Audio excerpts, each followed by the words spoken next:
Bueno, buenas tardes. Good afternoon.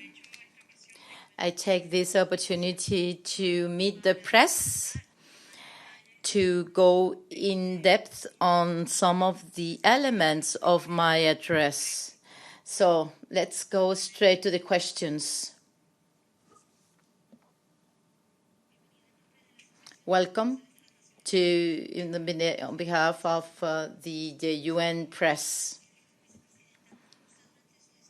In your address, you say that you have evidence that you're going to talk to the criminal court regarding the place where paramilitaries are planning an invasion. Where do you take this evidence? You mentioned the bombardment by the U.S. during the Bush time. Do you have evidence?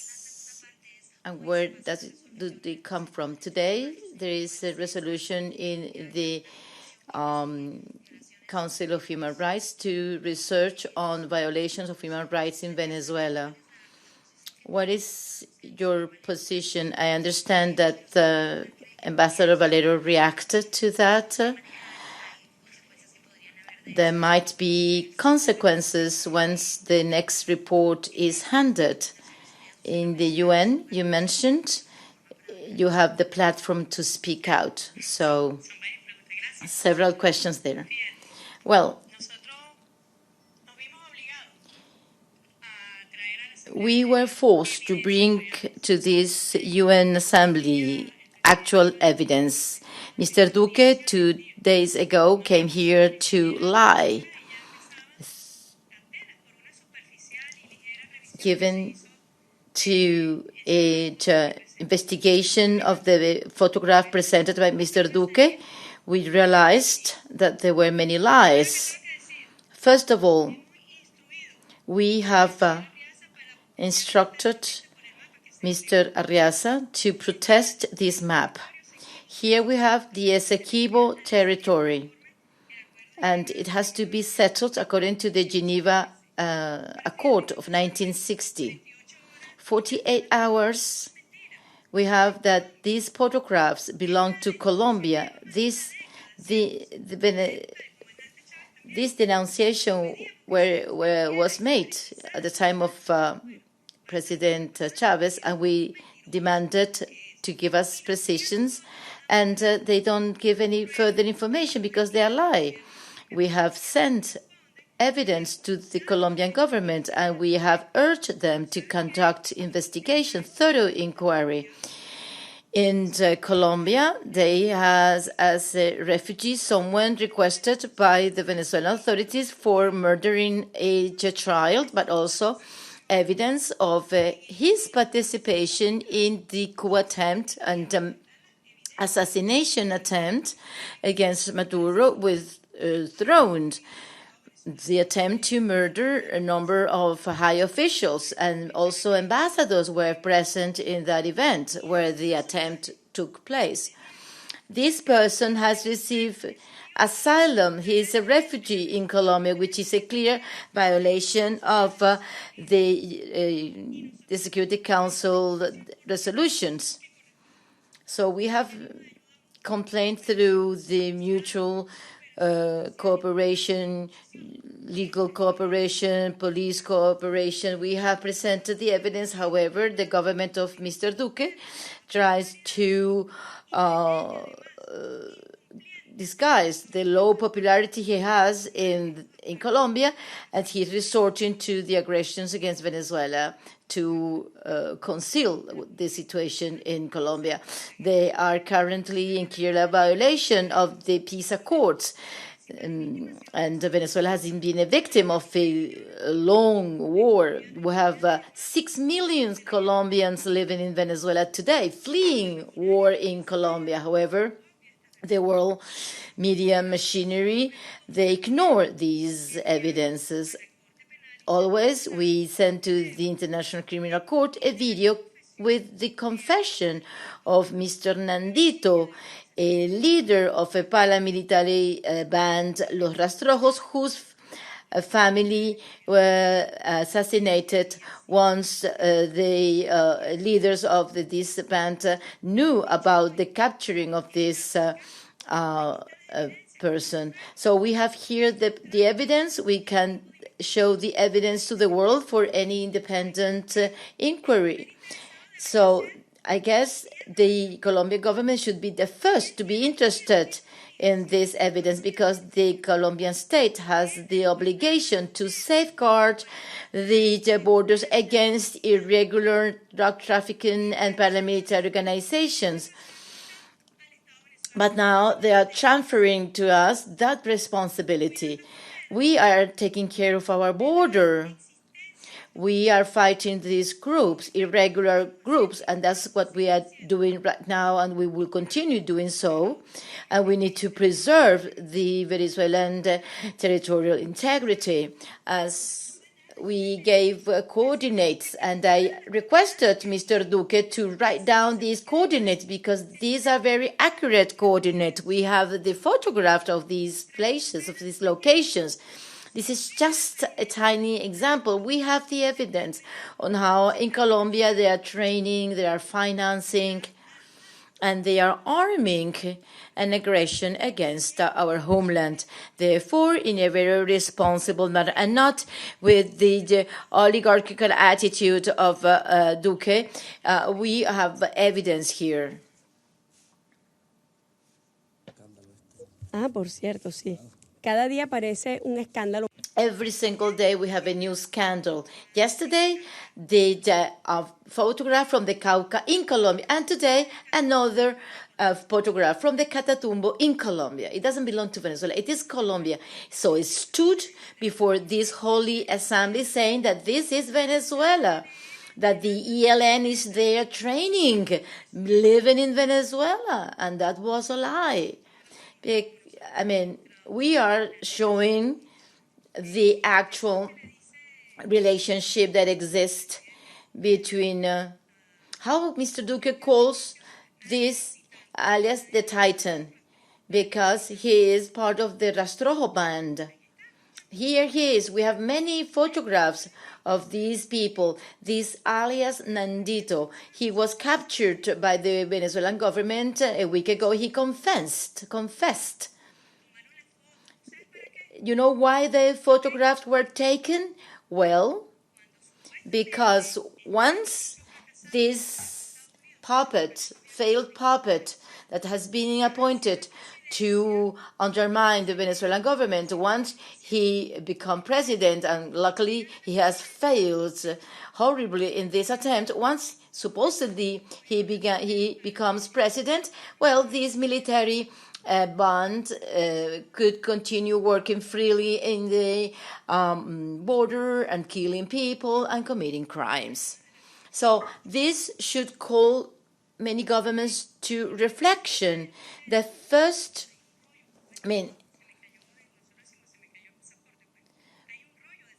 we have many photographs, and there we see the confession, the full confession of this leader of the Rastrojos band, paramilitary band. And these paramilitaries killed his family when they learned that he had been caught by the Venezuelan authorities. The real evidence, these are no lies. We are not respecting the UN General Assembly with lies to organize a show against Venezuela. This is not what we expect from the world's leader. We expect that this organization be respected, and we work for this organization to be respected, because the weak people subjected by factic powers, media, financial, political, we only have this legal space where we can work. So we will continue working in this end. Regarding the Lima cartel, I have this family anecdote. In my mother's house, there are many parrots, and they repeat all the time the same thing, but they don't think. And when I see the Lima cartel, I think of the parrots. They repeat the same script, a nonsensical script. and they are also a political and diplomatic failure. The Lima cartel has been totally defeated. They wanted to obtain something in the Human Rights Council, but they were defeated. Whereas yesterday in Venezuela, they were successful in obtaining a statement ratifying the safeguard of human rights. And in this unequal world is a minority. The minority world that's trying to give life to this deputy that in the eyes of the Venezuelan people, he is nothing. He's a no event. He has devoted himself to steal assets from the Venezuelan people, from PDVSA, stealing our gold. He is a criminal. He is an international criminal organization. And we have the connection between this self-proclaimed, this puppet from the U.S. to undermine and topple the government presided over by Maduro. Well, this person is in clear connection with this paramilitary band. And we have many pictures, we have videos, and he's also connected to Mr. Duque. So you cannot come to the UN and flagrantly lie. That's why we came here to present this evidence. Thank you. Regarding this last element of your answer, the decision made in the Human Rights Council, are you going to cooperate with the effort of the Office of the High Commissioner? Of course, we signed a memorandum with the Office of the High Commissioner for Human Rights. And there we have the parameters of cooperation with the legitimate and constitutional government of Venezuela in the framework of the respect of our sovereignty, and you can have it available for you. Yesterday, Mr. Maduro said that if the Oslo dialogue is activated, we are ready to work in this framework.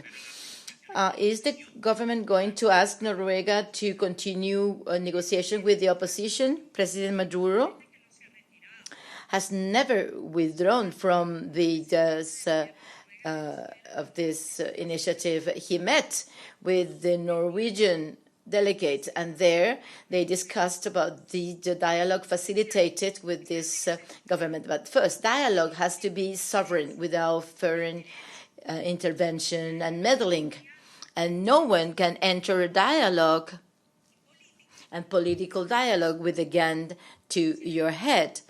So we have requested the extremist opposition in Venezuela to go back to the Norwegian dialogue. Maduro has always fostered dialogue. On the 16 last, we signed with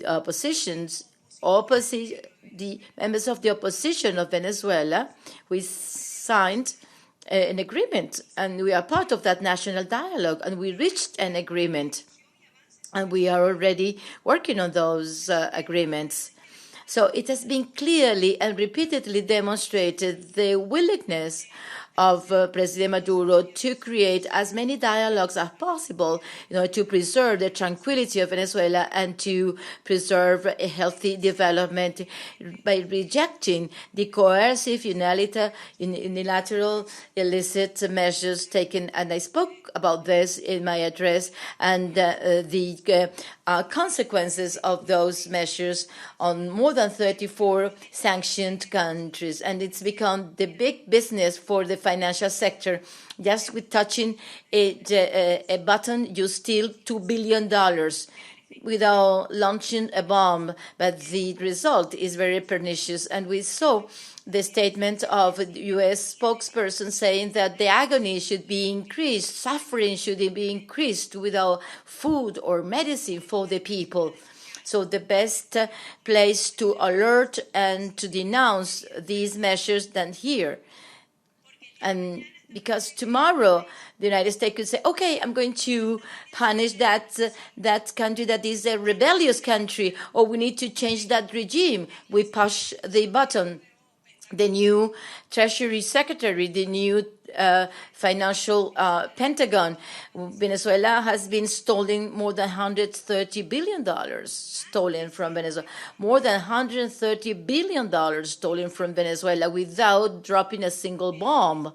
However, they have stolen, they have robbed our resources. So in the future, they could choose any other country or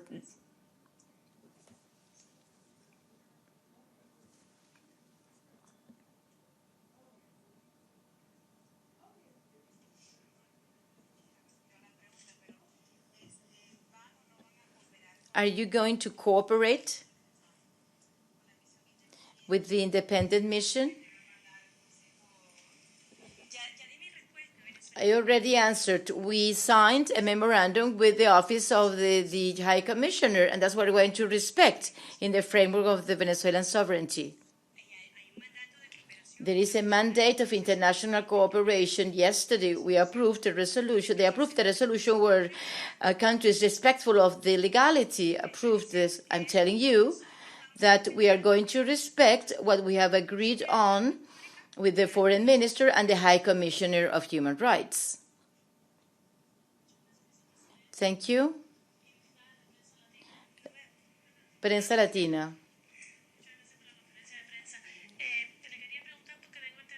I understand that in Venezuela, you have collected millions of signatures against unilateral sanctions, also in Cuba and France. You said that you were going to present these signatures. Could you give us some details on what other mechanism could be launched here in the UN? Thank you. Thank you to Cuba, which contributed to these 13 million signatures in a protest against the U.S. government aggressing our people, aggressing poor nations in the world. In the framework of this campaign, No More Trump, we gathered more than 13 million signatures, and we're going to hand out to the Secretary General the certification of these signatures, and they will remain in Venezuela. France Press, have you denounced in the past the attempt to withdraw your credentials? Could you please update us on this effort? The best evidence is that here we are.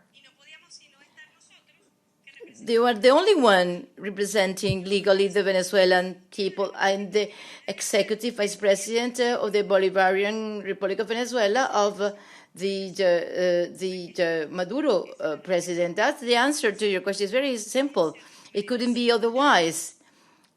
They could pretend as a joke. These people who are requested by the Venezuelan justice to pretend to be diplomats. It's been a joke, and the so-called Honduran foreign affairs ministers who is not from Honduras. I mean, it's a joke. I cannot answer seriously because I need to speak about legality, and we are the legality, and we are here. Gracias. Gracias, señora vicepresidenta. Muchísimas gracias por su discurso ante la Asamblea General. Tengo dos preguntas. Usted mencionó la desigualdad y recientemente se ha establecido que 8 personas en el mundo tienen más riqueza que la mitad de la población del mundo. Esto es una fuente de inestabilidad. Y sus últimas palabras fueron que había que salvar al mundo de la violencia capitalista. Frank dijo que esto es un genocidio económico, que es un terrorismo económico también. ¿Por qué piensa que los oligarcas se centran en Venezuela? Yo nací en un tiempo donde, y me crecí en un tiempo donde era Venezuela, era Cuba y Corea del Norte. Es porque ustedes quizás controlan la mayor parte del petróleo del mundo. Y hay otra pregunta. si esto es una competencia entre los oligarcas y el pueblo, los pueblos, piensan que la lucha en Venezuela, donde la gente está resistiendo al colapso que quiere crear Estados Unidos, ¿puede ser esto el equivalente al Stalingrado de la Segunda Guerra Mundial, donde los nazis fueron vencidos?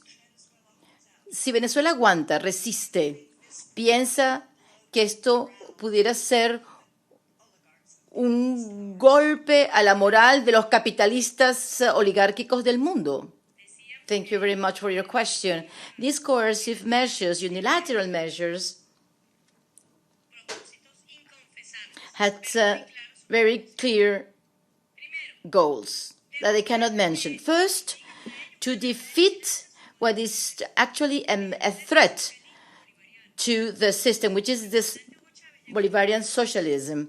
When Commander Chavez was elected, he changed the social economic structure in Venezuela, a revolution to include the millions of Venezuelans that had been excluded by puppet governments in the past, to bring about social justice. And that model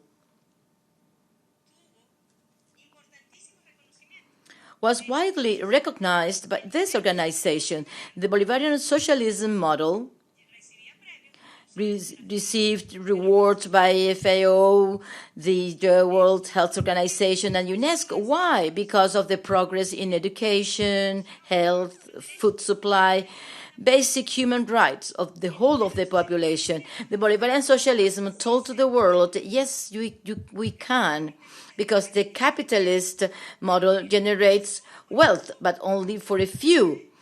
The figures I showed are horrible.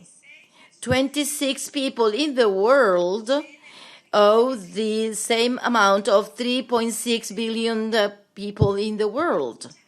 And Chavez changed that equation in Venezuela, and the world started to see what the Bolivarian Revolution stands for. And the economic warfare is to destroy the model of inclusion, social justice, social protection.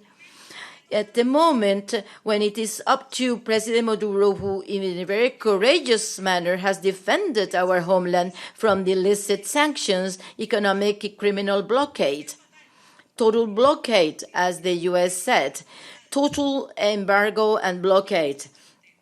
We cannot accept bullies. We need to go down the path of legality, sovereign equality of all states. It cannot be a world with bullies steal you, assault you, aggress you just because they think different from you.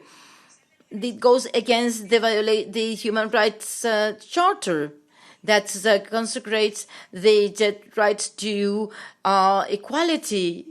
Even we are different, we have different opinions, but we need to respect each other. So it enshrines respect and law. So President Maduro is conducting this battle to defend our people. Recently, he created the plan to help the victims of the economic warfare and the criminal blockade. Why? To help the most vulnerable. Because if it is true that sanctions affect all population, bankers, producers, they also attack and menace the most vulnerable, and we need to protect them. However, world propaganda media is controlled by those who drop the bombs. How do you explain that more 4 million Venezuelans have left the country? This means perhaps that your government has not been able to solve the domestic situation. Well, first, that's a lie. We have already stated repeatedly that that's a lie. That is not the real figure. Just imagine. Almost all the government of the Lima cartel as parrots, they index human development is far below from the Venezuelan development index. The index of equality is horrible. It's among the most unequal countries in the world. So I wonder, Colombia, for instance. Venezuela has received important daily migrant flux because they have a war in Colombia every single day. I welcome you to Venezuela. We have a sit room, and there we have the cameras on the bridge, and you can see that in real time. As a journalist, go there and see on real time what is going on that bridge between Venezuela and Colombia. The Venezuelan migration is an economic migration forced by the illicit sanctions, not by a war. And it's not this figure. Colombia, that cannot even take care of its population because poverty is very terrible. Just imagine that Colombia has to receive 1 million Venezuelans. It will be collapsed. However, this year we have more students in our school system, and this happens every single year. We have more and more people. Power consumption has increased. Fuel consumption has increased. How come that this happened if 4 million Venezuelans had left the country? I mean, are we ghosts in Venezuela? No, we have real people living in Venezuela. Venezuelans exist, and the Bolivarian revolution has said we are real people. We are still in Venezuela. So I beg you to be more objective in the way you approach Venezuela. We have visited the border. I come from Telesur. I have a question. Yesterday, President Duque, after his speech, he said to the journalists that he was waiting for a total rejection of Venezuela after his address. Do you think Mr. Duque succeeded in his attempt? Are you going to present this photograph to the General Secretary when you see him, as the Duque did with the fake photographs? And third, what is your concern about the TR that failed in the intervention? Thank you very much. Well, let's talk about the TR. A Rio Treaty. That's a ridiculous instrument.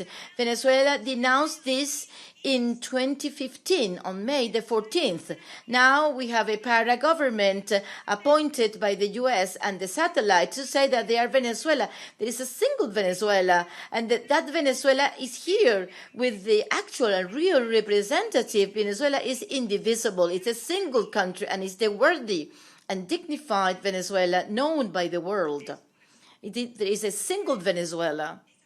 So those evidence will be given to the General Secretary together with the 13 million signatures, and also a copy of the agreement of the National Dialogue Accord signed in September. Regarding what Duque said, well, I'm so happy to be here in this press because we received so much love for so many delegations. I'm filled with all the love and passion of all the countries that ratified their agreement and the solidarity with Venezuela. Thank you very much.